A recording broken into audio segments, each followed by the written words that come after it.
Okay, so in wrapping up some of the early Muslim expansion extra content, as I call it, or at least videos relating to it, we are beginning with the Battle of Badr.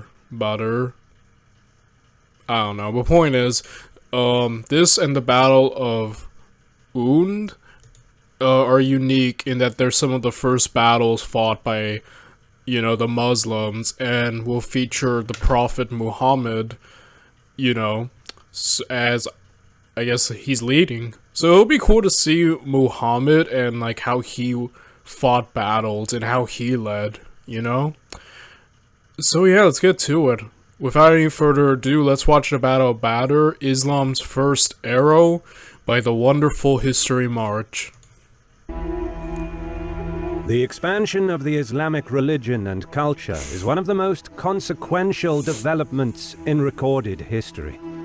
From the 7th century onwards, it has gone to impact regions across the known world.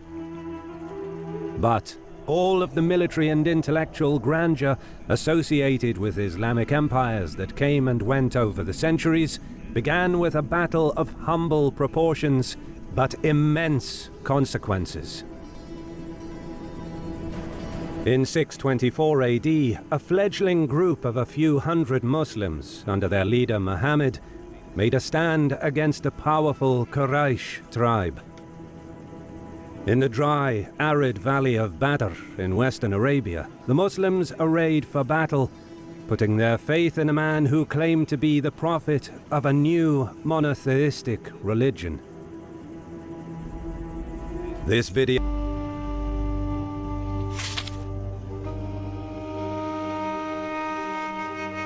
In the year 610 AD, a 40-year-old merchant by the name of Muhammad was sitting in a cave outside of the city of Mecca, where he regularly went to meditate.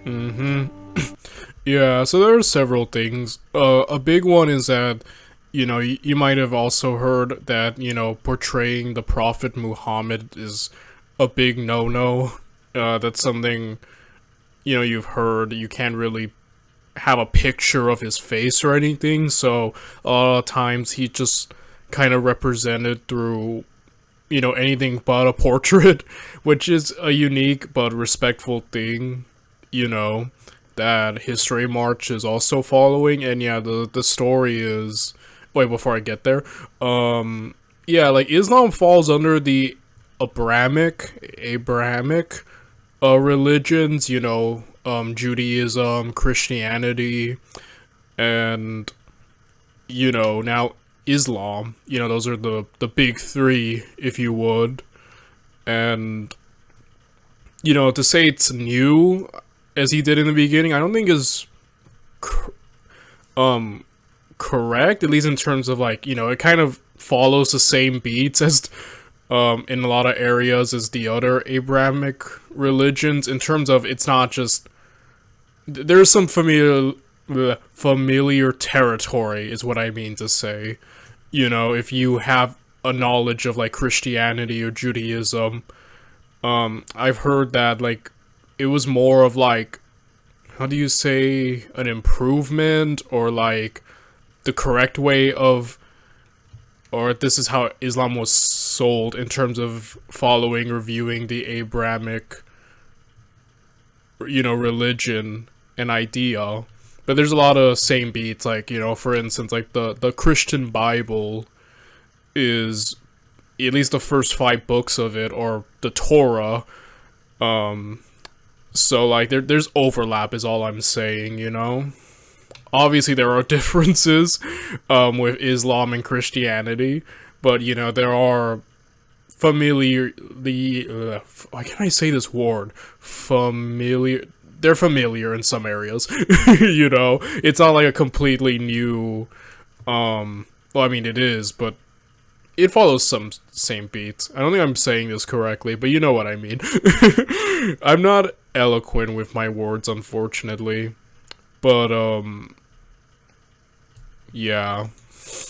But yeah, the story of how Muhammad, received his revelation is a very interesting one, in terms of encountering, the the angel Gabriel, and as I've read, essentially Gabriel pressed upon him and was like, yeah, Gabriel pressed upon him, telling him to read. Muhammad said he couldn't read, and Gabriel pressed upon him, and eventually Muhammad did read.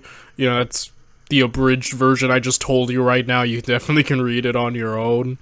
But, yeah, when I was getting my, bachelor's in theology for, my, Christian college, we did actually cover the early rise of Islam, at least specifically through Muhammad and some of his revelations.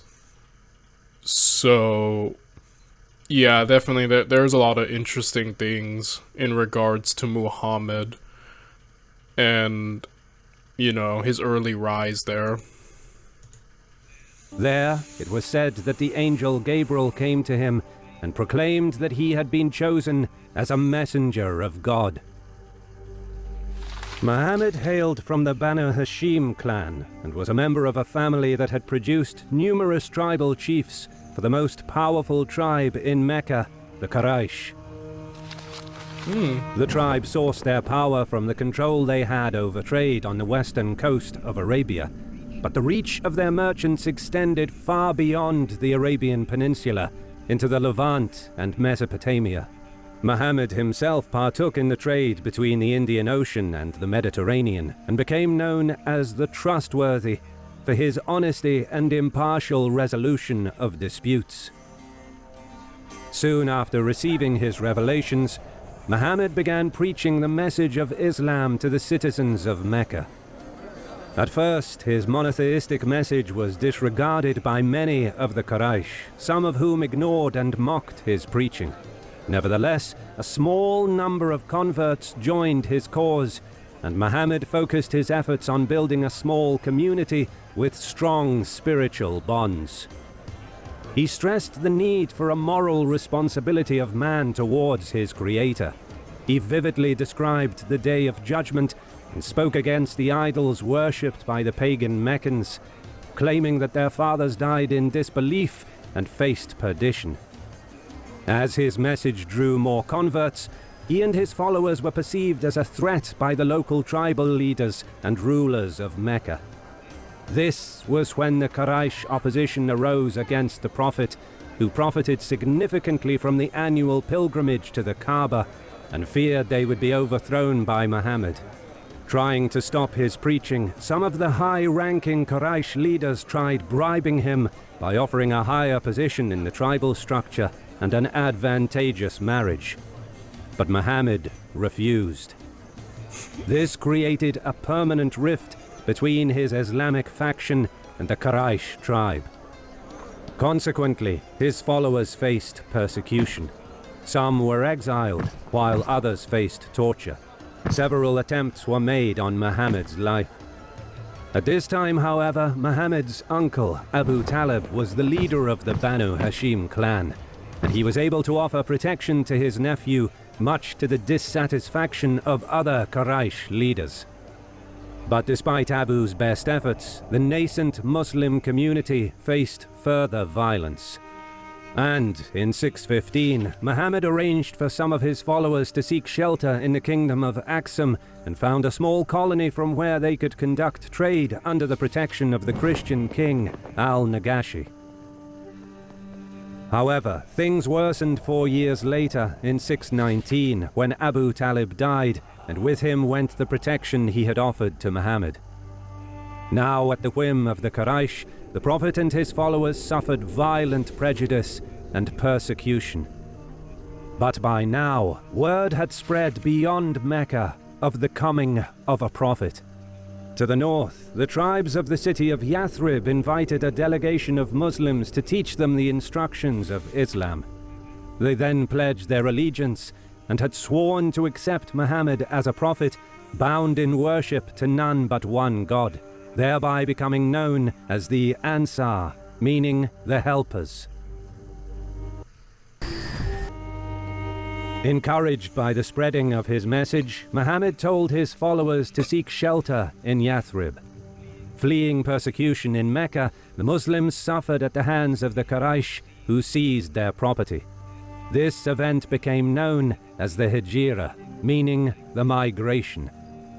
Having lost all of their worldly possessions to the Meccans, tired and hungry, the Muslims reached Yathrib with nothing but the clothes on their backs. But their troubled journey gave them a sense of unity and a bond of kinship. Back in Mecca, with most of his followers now gone, Muhammad's own life was in danger. Reportedly, upon receiving divine direction, he departed for Yathrib on the very night that the Quraysh assassins were on their way to his house. The city of Yathrib would later be renamed to Madinat an-Nabi, meaning the city of the Prophet, and over time it would be shortened to Medina. Once in the relative safety. Alright, that's cool. Definitely I do like that, you know, we're seeing, after watching the whole early Muslim expansion, it's kind of cool to see some origin stuff right here, you know, which I guess these two battle videos are going to be. And yeah, overall, it'll be definitely cool to see. Like I said, I do know about Muhammad in terms of his origin, with the revelations, specifically in that theological sense. Though I am really looking forward to seeing the more political and military, because we do know Muhammad was successful in terms of his military exploits and battles, so it'll definitely be cool to see just how he fought and how he led in that regard, you know? Safety of his new home, Muhammad began to plan raids on Meccan trade caravans that passed Medina. He deemed this action justified after years of brutal persecution by the Quraysh and the confiscation of all property of the Muslims who left Mecca. Hostilities began in 623 with Muslim raids on Meccan caravans. The Quraysh responded, seeing the raids as a threat to their wealth and prestige. Between the many small skirmishes, a network of spies schemed behind the scenes. In early 624, Muhammad's scouts reported that a large trade caravan bound for Syria had left Mecca, led by a leading man of the Quraysh, Abu Sufyan, a sworn enemy of Muhammad. The Muslims mobilized a force of some 313 to intercept the Meccans in the narrow valley of Badr. However, Abu Sufyan had spies of his own. While en route, he learned of Muhammad's movements and had diverted the caravan from the main road leading to Syria and headed along the coast of the Red Sea, thereby bypassing the Muslim ambush. Muhammad returned with his host back to Medina, but his scouts soon picked up Abu Sufyan's trail and followed him north. Weeks later, the Meccan caravan conducted their business in Jerusalem, Damascus, and other major cities in the area before making their way back south towards Arabia. Muslim scouts observed that the caravan carried vast riches and rode ahead to Medina to relay the news. But again, Abu Sufyan was prepared. Unbeknownst to the Muslim patrols, he posted his own scouts on the main roads leading south, who had spotted their movements. He now knew that Muhammad was coming. This time, the Muslims sought to intercept the Meccans further north before they diverted their route away from the road to Syria. But once more, Abu Sufyan sensed danger. He diverted the caravan from the main road, but this time took a different, unknown path. He dispatched his fastest rider ahead to seek help from Mecca. The caravan had some 40 armed guards, not enough to protect against the Muslim host. Worse, on the return journey they were slowed down by the many goods and riches, and Abu Sufyan feared he would not be able to evade Muhammad as easily as the last time. In his mind, he needed help fast. Once the rider approached Mecca, he tore his shirt and cut his camel in a few places to raise the sense of urgency in the minds of the Quraysh. He cried out for help, telling the tribal leaders that the caravan is about to be attacked and their wealth looted. Since most of the Quraysh had a share in the caravan, this exaggerated report had an immediate effect. Around 1,300 mobilized and swiftly moved north. In the meantime, Muhammad realized that the caravan had again evaded him, and he marshaled his host south, expecting to locate Abu Sufyan somewhere along the main road that connects Arabia to Syria. However, by this time, the caravan was beyond the reach of the Muslims. Abu Sufyan sent another messenger to report that they were safe. Upon receiving the news, the Meccan army was pleased that their wealth was secure and were eager to turn back. But Amr ibn Hisham, one of the prominent Quraysh chiefs and perhaps the main leader in opposition to Islam, refused to withdraw. In his mind, if they returned home, Meccan prestige would suffer. Furthermore, he argued that Muhammad, with his host of around 300, was expecting to fight a merchant caravan, not 1,300 warriors. Now was the time to catch him by surprise and hunt him down. Yeah, it also kind of sets a point that Muhammad is fighting back. Like, this whole caravan situation with Abu... first of all, yeah, Abu definitely was really good at avoiding issues, like, very just smart guy. But I will say, though, that it kind of is setting a thing. Muhammad's attacking caravans, creating skirmishes. So basically, yeah, they avoided with this large, caravan, but what's to say that Muhammad won't keep trying? You know what I mean? So it basically really is a mini war at this point, you know? So it's like, he's not gonna stop. This might keep happening, so the idea of trying to just settle it now, I definitely understand that mindset, you know what I mean? And yeah, as we know, like, the Muslims are very, especially in their early rise, aggressive is probably the best word, like, and you can kind of see it here, like, they're not just gonna be chill, you know? Especially now that you've antagonized them as much as they have, right? The Meccans. So, yeah, it's a war, basically, now. Most of the clan leaders agreed, but some 300 warriors weren't persuaded and had turned back, while the remaining 1,000 Quraysh pushed on. Meanwhile, marching south along the main road, the Muslim army encamped in the valley of Badr. As the evening drew to a close, a heavy rain brought much relief to the men, exhausted by the long trek. During the night, a messenger arrived, carrying news that the Meccan army is coming. Muhammad and his companions sat around a fire, contemplating their next move.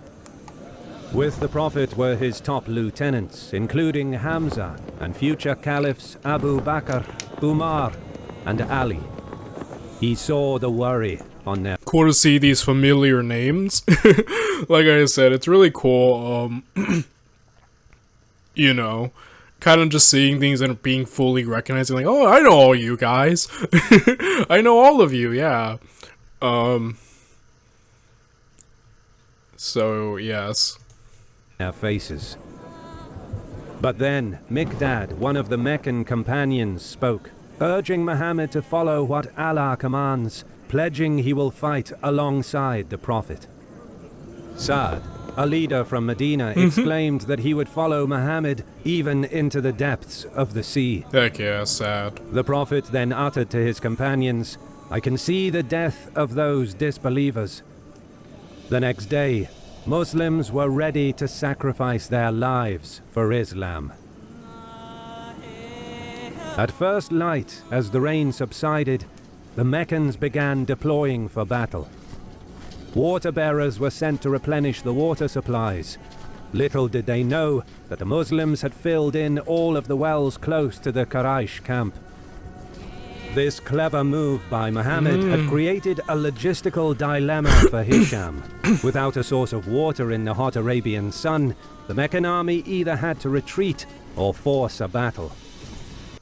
Ah, that's just smart.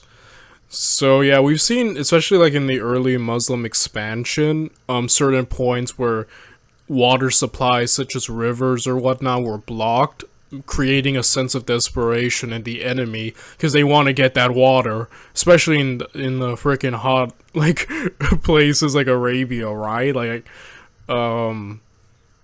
so that's just smart, like Muhammad utilizing that and creating logistical errors. Essentially, Muhammad wants a fight, that's what I'm getting, you know? And now he's forcing his enemies to give him a fight or to leave. Either way, it would be a victory for Muhammad, at least in the sense that he gets what he wants, right? So yeah, very much taking the initiative there. Furthermore, the Prophet had chosen his position wisely by setting up his camp atop a sand dune. Although only slightly elevated, from here the Muslim leadership could observe all enemy movements. But more importantly, after the heavy rainfall the night prior, being on slightly elevated ground meant that the soil dried quickly and the troops could move easily. In contrast, the water runoff carried a deluge of sand, dirt and dust from the surrounding rocky outcrops down into the valley, covering the ground around the Meccan position in wet silt. With his camp and army stuck in muddy conditions, and with no water reserves to rely upon, Hisham was outmaneuvered. Completely. Just an overall, even just the great positioning, and even the aid of the weather, it is just all going for Muhammad. That's just great, man. And it kind of puts a damper on Hisham, right? Muhammad had forced him to fight on his own terms. Aware of his numerical inferiority, the Prophet had arrayed just over 300 of his warriors in 3 lines along the narrowest point in the valley. His host was mostly infantry, with only 2 horses and 70 camels. In stark contrast, Hisham commanded some 1,000 men, including 100 horses and some 170 camels. Meccan scouts soon reported on the small Muslim host, adding that there are no additional troops waiting in ambush, which meant that Muhammad and his men would fight to the last. This discouraged some of the Meccan troops, as Arab battles of that period were normally low casualty affairs. But Hisham quashed any dissent, appealing to the Quraysh sense of honor. Then, out from the Meccan ranks came a warrior, Aswad, swearing that he would drink from the well near the Muslim camp or die for it. Accepting the challenge, Hamza, one of... Okay, we're about to get a duel. But yeah, it kind of goes to show you the resolve of the Muslims, at least in the sense of the followers of Islam. They're ready to die for this. So they instantly have the resolve on their side, while some in the Meccans are like, well, to the death, you know what I mean? It's kind of like that psychological edge that Muhammad and his followers have. And it's cool, we're about to see, I guess, one of the earliest duels. Muhammad's uncles stepped forward. As the two began fighting, Hamza dealt a blow to Aswad's leg, before quickly striking again to finish him off. Enraged, 3 prominent Quraysh noblemen, Utbah, known for his skill and ferocity, his brother Shayba, and his son Al-Walid, came forth from the Meccan line, clad in armor and wearing shields.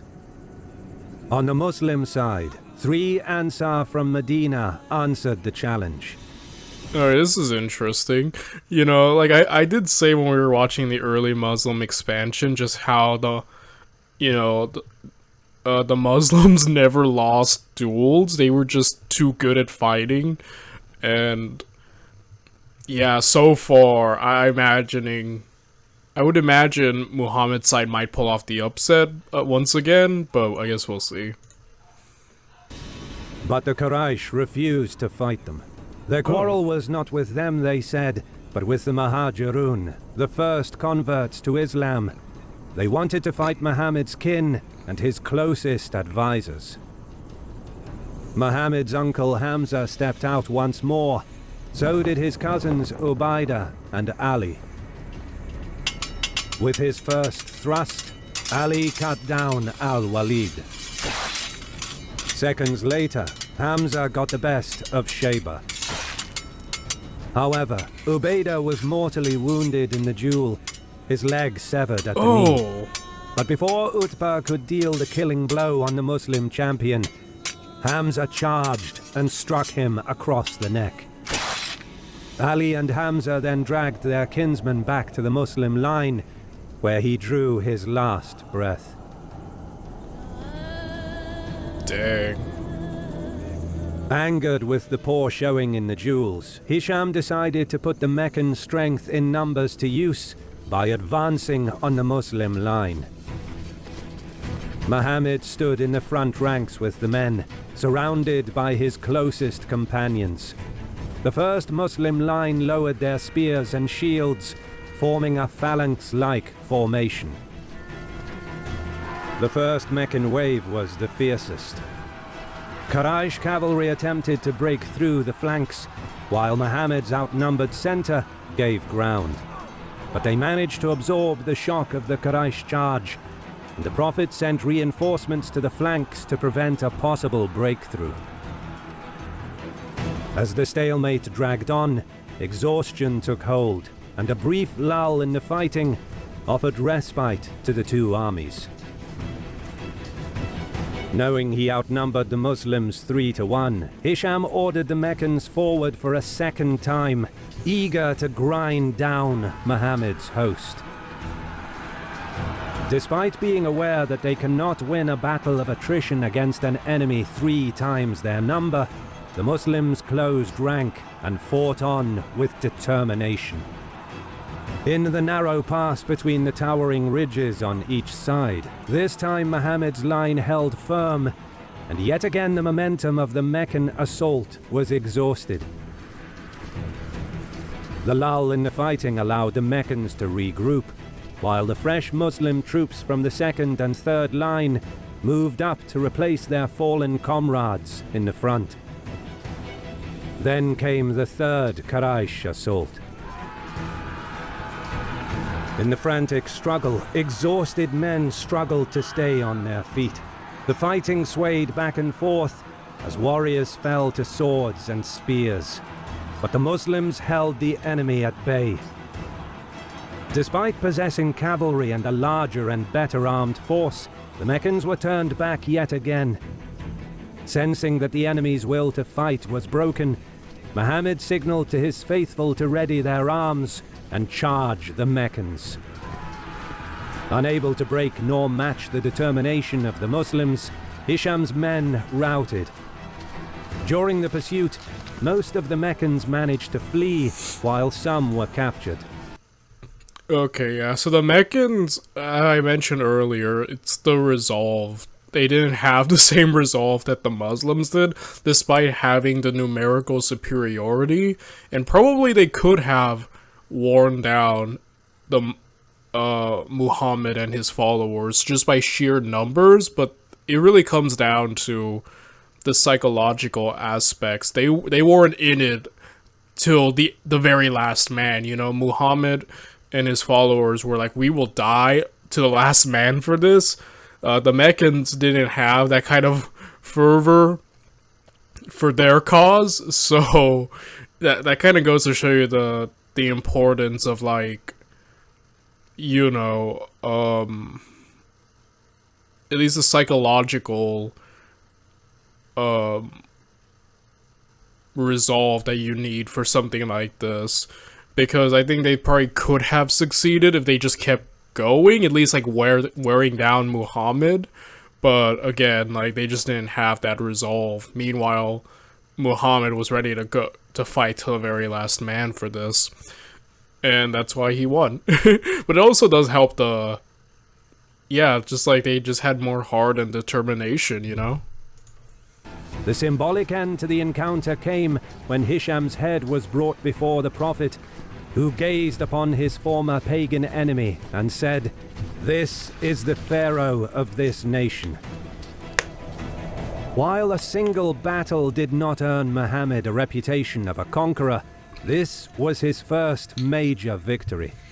The Battle of Badr has been described as one of the most important battles in Islamic history, and for good reason. Its outcome transformed the Muslims from a marginal religious movement to political contenders on the western coast of Arabia.